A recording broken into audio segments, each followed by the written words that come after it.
Good morning and welcome back to our online classes. We have already continued with our first lesson of history, that is rise of nationalism in Europe. Without wasting time, we are going to proceed with our next topic, that is the revolution of liberals, and in 1848. We have already gone through the topic hunger, hardship and popular revolts during 1830 और 1830 onwards. हमने पहले ही पढ़ा था कि बहुत सारी परेशानियां which were face by the common people, सामान्य लोगों के द्वारा समस्याएं फेस की जा रही थी. उसके बाद because of the crop failure, increasing wages, not having the employment as well as increasing population which create shortage of food grains. अब उसका बेनिफिट लेते हुए कि already the situation was worst against the king, situation पहले बहुत ज्यादा खराब रहा था के खिलाफ. जो ये लिबरल्स थे, most of them were from middle class, either they were professionals, lawyers, teachers, industrialists, businessmen, etc. ये सारे मिलकर इन्होंने क्या किया कि इसका बेनिफिट लेने के लिए इन्होंने खुद राजा के खिलाफ विद्रोह किया. एक रिवोल्ट वाज देयर और उस वक्त दे रिमूव द किंग और राजा को पद से हटा दिया गया एंड एस्टेब्लिश्ड ए रिपब्लिक की स्थापना की गई. And on the basis of universal male suffrage, उस वक्त केवल महिलाओं को फिर भी वोट का अधिकार मिलेगा. सफ्रेज, राइट टू वोट, वो केवल किसको दिया गया? पुरुषों को दिया गया. लेकिन पहले वाली जो प्रॉपर्टी सेक्शन की थी वो कंडीशन हटा दी गई कि पहले अमीर सेक्शन को था केवल, लेकिन अब सब पुरुषों को दे दिया गया था वोट का अधिकार. उसके बेस पर एक रिपब्लिक की स्थापना की गई. उसके बाद ऐसा ही एक और इश्यू, क्योंकि उस वक्त बहुत सारे यूरोप के कंट्रीज ऐसे थे जो यूनिफाइड नहीं हुए थे. They were not nation state till that time. उस टाइम पर चाहे ऑस्ट्रिया है, चाहे इटली है, चाहे जर्मनी है, ये नेशन स्टेट नहीं बने थे. There was no recognition as a country. उनकी खुद की एक अलग देश के तौर पर पहचान नहीं थी. छोटे छोटे डायनेस्टीज और किंगडम्स थे. अब उसी का एक और उसके बाद जो परिणाम निकला तो 18 मई 1848, ये 18 मई को ये फ्रैंकफर्ट पार्लियामेंट, फ्रैंकफर्ट जर्मनी की जगह, वहां ये मिडिल क्लास से ही they voted for a national assembly. आपने शुरुआत में पढ़ा था फ्रांस के अंदर भी जब पहली बार संविधान का निर्माण किया गया तो उसको नाम दिया गया था नेशनल असेंबली. और वो भी सारे मिडिल क्लास और स्पेशली एजुकेटेड मिडिल क्लास के लोग थे. यहां भी ऐसे उन्होंने एक नेशनल असेंबली की स्थापना की और दे वोटेड फॉर इट. उसके लिए वोटिंग की गई और 18 मई 1848 को कितने लोग चुने गए थे? ये 831 members were elected and they march towards the Frankfurt parliament which was organised, convent और held at Saint Paul church. Saint Paul church जो फ्रैंकफर्ट में था, वहां इसकी स्थापना की गई थी. वहां ये लोग गए टू गेट देयर प्लेस, अपनी जगह ग्रहण करने के लिए. They drafted a constitution for Germany, उन्होंने जर्मनी के लिए एक संविधान का निर्माण भी किया. Just to limit the power of the monarch and to force the monarch to work according to a constitution, की राजा संविधान के अनुसार शासन करे. Then after they offered the crown to the king of Prussia, which was the most powerful kingdom of Germany at that time. Prussia जो कि उस वक्त जर्मनी का सबसे पावरफुल किंगडम था, उसके राजा Frederick Wilhelm fourth, Frederick Wilhelm fourth को उन्होंने क्राउन ऑफर किया कि you are supposed to rule the whole Germany but according to a constitution. लेकिन संविधान के अनुसार आप पूरे देश के ऊपर शासन करें, केवल प्रुसिया के ऊपर नहीं, पूरी जर्मनी के ऊपर, लेकिन संविधान के अनुसार. बट द किंग डिनाइड, उसने मना कर दिया. With the help of army as well as junkers, large landowners. ये बहुत बार एक कंपटीशन होता था, what do you mean by junkers? large landowners in Germany were called junkers. उनकी मदद से इनका जो आइडिया था फ्रैंकफर्ट पार्लियामेंट को, उसको खत्म कर दिया गया. इट वाज टोटली डिस्पेंड, इसको खत्म कर दिया गया. अब उसके बाद it was also the first attempt of unification of Germany. Unification of Germany का पहला अटेम्प्ट भी है. जब आपका क्वेश्चन इस प्रकार आएगा, right A note on unification of Germany. It was repeated so many times, बहुत बार आता है 5 नंबर क्वेश्चन की जर्मनी के यूनिफिकेशन के ऊपर. आप एक संक्षेप में नोट लिखें. तो ये पहला अटेम्प्ट है जर्मनी के यूनिफिकेशन का, फ्रैंकफर्ट पार्लियामेंट. उसके बाद दूसरा, जब यूनिफाई हुआ जर्मनी किस प्रकार, again the unification of Germany was started by the chief minister of Prussia Otto von Bismarck. तो उस वक्त यूनिफिकेशन वापिस उस टाइम पर तो राजा ने मना कर दिया, लेकिन उसके बाद 1864, हालांकि आपकी बुक में इसकी डेट नहीं दे रखी है, लेकिन 1864 में यूनिफिकेशन का इनिशिएटिव किसने लिया वापिस? The king of Prussia Kaiser William first and the major role played by the chief minister Otto von Bismarck. Otto von Bismarck ने इसकी शुरुआत की and the army of Prussia और Otto von Bismarck fought 3 wars within 7 years। 1864 से 71 तक 7 साल के अंदर 3 युद्ध लड़े, किसके खिलाफ? ऑस्ट्रिया, डेनमार्क और फ्रांस के खिलाफ, और ultimately he won and unified the whole Germany. पूरी जर्मनी को यूनिफाई कर दिया गया, एक कंट्री की पहचान दे दी गई। कब? 1871 में। और जनवरी 1871 में who was proclaimed as the king of the whole Germany? The king of Prussia was claimed as the king of whole Germany। पूरी जर्मनी के लिए राजा किसको डिक्लेयर कर दिया गया? जो कि उस वक्त प्रूसिया के जो राजा हुआ करते थे, कौन से? केसर विलियम फर्स्ट। वो जर्मनी के यूनिफाइड जर्मनी के पहले किंग बने।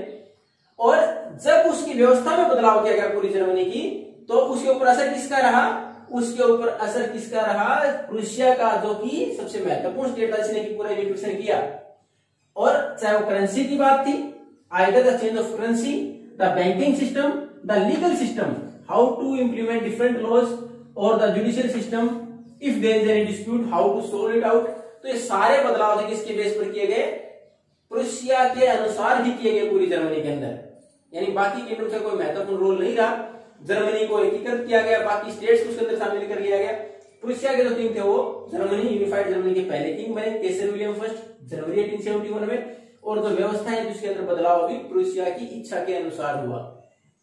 तो ये तो था हमारी लिबरल की revolution by taking the benefit of the situation at that time in France. And then after the unification of Germany, the first attempt was Frankfurt parliament. 831 elected members from the middle class declared a German National Assembly at St. Paul Church, Frankfurt. They offered the crown to the King of Prussia at that time, Friedrich Wilhelm IV. And after unification, Kaiser William I, remember it, don't confuse. In the first attempt in 1848, who was the king? Friedrich Wilhelm IV. And the unification was completed in 1871. At that time, Kaiser William I. तो ये first time था Frankfurt parliament. उसके बाद unification of Germany जो वापस start किया गया, किसके द्वारा किया गया? Initiative was taken by Prussia and basically the chief minister Otto von Bismarck. उस वक्त ओटो वन बिस्मार्क थे। और एक नंबर में क्वेश्चन बहुत बार आता है, who is known as the architect of Germany? Germany का आर्किटेक्ट, यूनिफाइड जर्मनी है, जर्मनी के देश की पहचान, किसका आर्किटेक्ट? इसका निर्माण करने वाला कौन होता? Otto von Bismarck. Bismarck is known as the architect of unified Germany, as Sardar Vallabhbhai Patel is known as the architect of unified India, and he is also known as the Bismarck of India। यानी Bismarck ने Germany के लिए काम किया और हमारे यहाँ सरदार वल्लभ भाई पटेल ने भारत के लिए किया। उसके बाद ये दे रखा था कि उसमें किस प्रकार उसको यूनिफाई किया गया। ओटो वन बिस्मार्क ने 3 युद्ध लड़े, ऑस्ट्रिया, डेनमार्क, फ्रांस के खिलाफ, उनको हराया और 1871 में यूनिफाई कर दिया गया जर्मनी को। केसर विलियम फर्स्ट पहले राजा बने। अब दूसरा हमारे पास यूनिफिकेशन है इटली का। उसके बाद अगला एग्जांपल है, यूनिफिकेशन 3 है आपके पास इस बुक में। There are 3 unifications, first Germany, then Italy and last one Britain. तो हम सेकंड पढ़ेंगे यूनिफिकेशन ऑफ इटली। अब यूनिफिकेशन ऑफ इटली क्या था? At that time, most of the countries were divided into different kingdoms or dynasties। उस वक्त ज्यादातर, हम चाहे भारत की बात करें, हमारे यहाँ बहुत सारी रियासतें थी, वैसे ही लगभग हर देश में ऐसे छोटे छोटे राज्य थे। Italy was also divided into 7 states. Italy भी उस वक्त 7 राज्यों में बटा हुआ था। And these were ruled by different rulers of different countries। अलग अलग देशों के जो शासक थे उनका शासन था। Some part was under the Habsburg Empire, कुछ हैब्सबर्ग साम्राज्य के तहत आता था, कुछ स्पेनिश रूलर्स के तहत आता था। उनमें से केवल एक राज्य ऐसा था, जैसे कि जर्मनी के अंदर प्रूसिया सबसे महत्वपूर्ण स्टेट था, मजबूत था, उसी प्रकार यहां भी एक राज्य ऐसा था इन 7 में, which was ruled by an Italian princely house, कि वहां इटली का ही शासक था। और वो कौन सी जगह थी?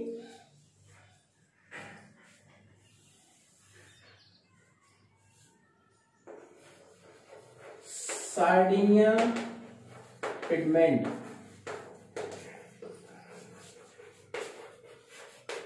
एक ऐसा स्टेट था जिसके ऊपर इटली का खुद का शासक था। तो अब जिम्मेवारी जिस प्रकार जर्मनी के अंदर यूनिफिकेशन की जिम्मेवारी वहां के सबसे मजबूत स्टेट के ऊपर आई, प्रोशिया के ऊपर, उसी प्रकार वहां केवल एक ही स्टेट ऐसा जिसके ऊपर इटालियन प्रिंसली हाउस का शासन था। Now the responsibility to unify the Germany came on the shoulders of side and their king, और उनके राजा के ऊपर, और उनके राजा कौन, विक्टर इमैनुअल सेकंड। अब जिम्मेवारी है उनके ऊपर। अब इसमें यूनिफिकेशन अगर वन बाय वन करेंगे तो पहला तो ये केवल शुरुआत है। जैसे आप आंसर स्टार्ट करेंगे, in the beginning Italy was divided into 7 states, most of states were ruled by different princely house of different countries, some part was under the Habsburg empire, some were ruled by different other countries rulers like Spanish rulers. Only one was there, that was Sardinia-Piedmont, which was ruled by when Italian princely house.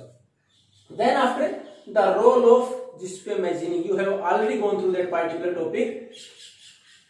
Who was Giuseppe Mazzini? A revolutionary in Italy,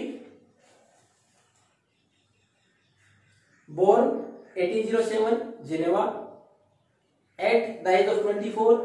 It means in 1831 he was exiled from the country because of revolutionary activities. तो उसके बाद उसने he made 2 secret societies, मैंने बोला था exam में बहुत बार आता है question, name 2 secret societies made by Giuseppe Mazzini, Young Italy and Young Europe.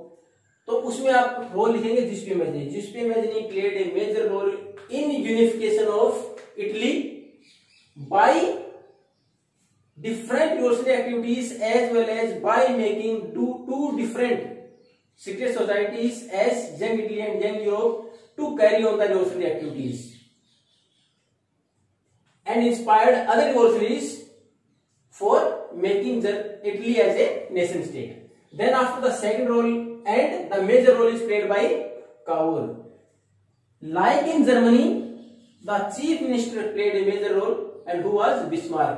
In Italy also the major role is played by chief minister of Sardinia-Piedmont, and he was Cavour.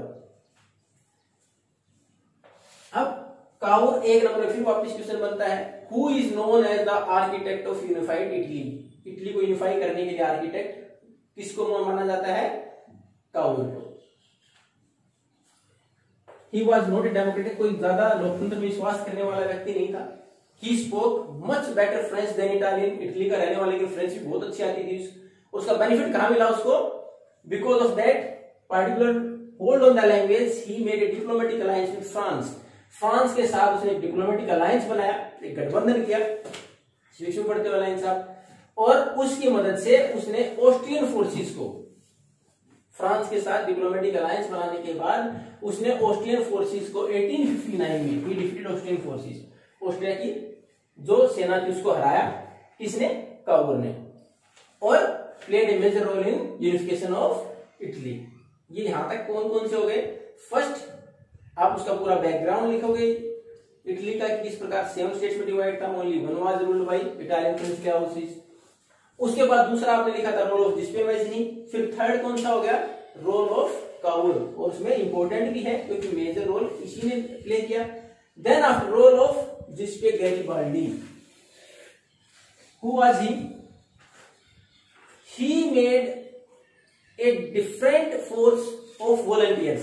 उसने एक group, एक band, सेना के दस्ता जिसको बोलते हैं, उसी प्रकार का ग्रुप बनाया वॉलंटियर्स का, और most of them were workers and peasants, ज्यादातर किसान और वो लोग जो मजदूर वर्ग था वो उसमें शामिल था। They voluntarily come to unified Italy, वो खुद शामिल हुए थे, ये जो पूरी प्रक्रिया थी इटली के यूनिफिकेशन में। और 1860 में अपने वॉलंटियर्स की सहायता से 1860 में दक्षिण इटली, साउथ इटली के अंदर move with his group of members, and then after in 2 Sicilies, ये भी जगह है इटली की, एंड आइलैंड है, उनके ऊपर उसने आक्रमण किया। And then after he defeated those rulers, Spanish rulers, the rulers were from Spain, उनको हराया, and played a role in the unification of Italy. And ultimately in 1861, Italy was unified as a nation state under the leadership of, अब शासक कौन बने, who initiated, शुरुआत किसने की थी? द किंग ऑफ साइनेपिडमेंट, और साइनेपिडमेंट के किंग कौन? Victor Emmanuel second. He was declared as the first king of unified Italy. Italy के एकीकरण के बाद उनको इटली का पहला शासक डिक्लेयर किया गया। कब? 1861 में। These are the different unification we have already gone through, Germany, Italy, as well as the liberal revolutions. In the next class we will read about the unification of Britain, and then after the different territories which were made for different countries to signify any country. So go through the topic. If you find or if you feel any problem is there, you are not getting any topic, then you can ask the questions. Thank you very much.